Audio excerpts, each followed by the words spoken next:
Hello guys, today we are going to discuss about the topic flora and fauna, which is from our class 10 chapter. I am Avinash Jain and a graduate student of MITS College Gwalior, Madhya Pradesh. Now introducing our topic flora and fauna. Flora means plant life, whereas fauna means animal life. The term flora comes from the Latin name flora, which means the goddess of plants, flowers and fertility. The term flora means the plant life that is being occurring in our particular region or time, generally naturally or indigenous.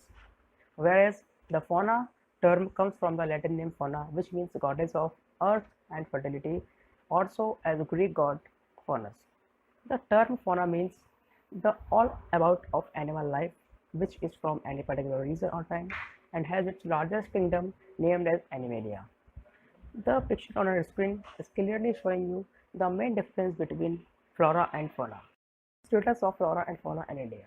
India is one of the world's richest as well as largest country in terms of its vast array in the field of biological diversity, which has nearly equal to 8% of the total number of species in the world, nearly equal to 16 lakh. We can say it as 1.6 million. It also holds a special place in the devotional aspects for the Indian population, which means Indians has very devotional feelings for all of them. The government of India is also working responsibly to conserve and protect them for the plant and wildlife in the Indian states and different areas of Indian subcontinents. The table showing on our screen, we can say the species of fauna in India is more than 81,000 and the species of flora in India is more than 47,000, whereas indigenous flowering plants are about 50,000 of species. When coming to endangered species, we can say wild flora is about 10% and mammals are about 20%. Now, classification of species of flora and fauna in India. These can be classified in 6 different subgroups. Out of them, the number one is normal species. These are the species whose populations are considered to be normal so that they can survive in their surroundings. For example, cattle, gazelle, pine, rodents, etc. Number two, endangered species. These are the species who are endangered of extinction, whose survival is very difficult if the negative factors which have led them to decline in the population continue to operate. For example, black buck, crocodile, Indian wildlife, etc. Now, third one, vulnerable species.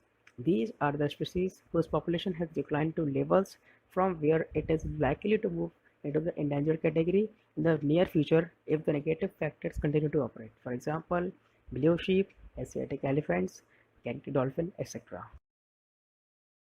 Now, fourth one, rare species.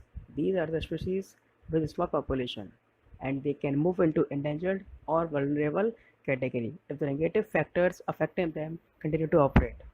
The category of these species are very rare in our surrounding, such as the Himalayan brown bear, wild Asiatic buffalo, desert fox, etc. Fifth one, endemic species, which are only found in some particular region, usually isolated by natural or geographical barriers.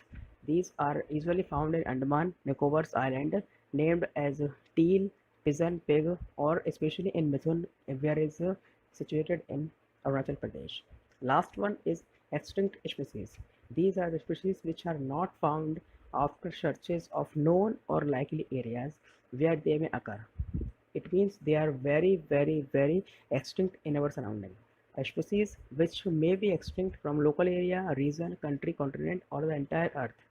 And the main example of this species is Asiatic cheetah, pink-head duck. Now discussing about negative factors which causes and are fully responsible for depletion of flora and fauna. We can understand this by dividing it into two time periods.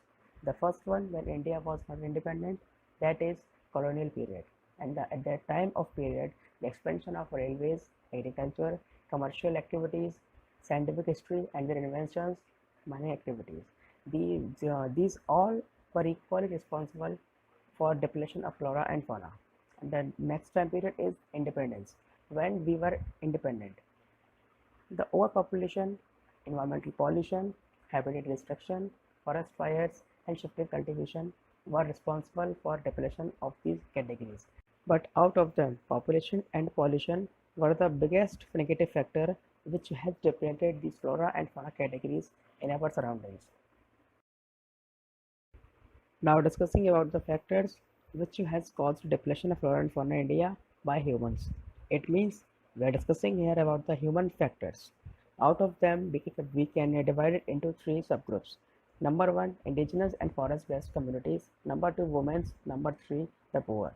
When it comes to indigenous and forest-based communities, we can say that they are usually dependent on various components of forest and wildlife so that they can eat food, can drink water, can use medicine, can use fodder so that they can maintain their culture, etc. Now coming to the women, as we all know that they bear the responsibilities to collect the basic needs of our houses like fuel, water, fodder, etc. Now the third one is the poor. The indirect impact of degradation such as severe droughts, calamities, deforestation, floods, and natural disasters, which are responsible for the depletion of flora and fauna in our surroundings. We can conclude our topic by saying that a world without flora and fauna is a world without us.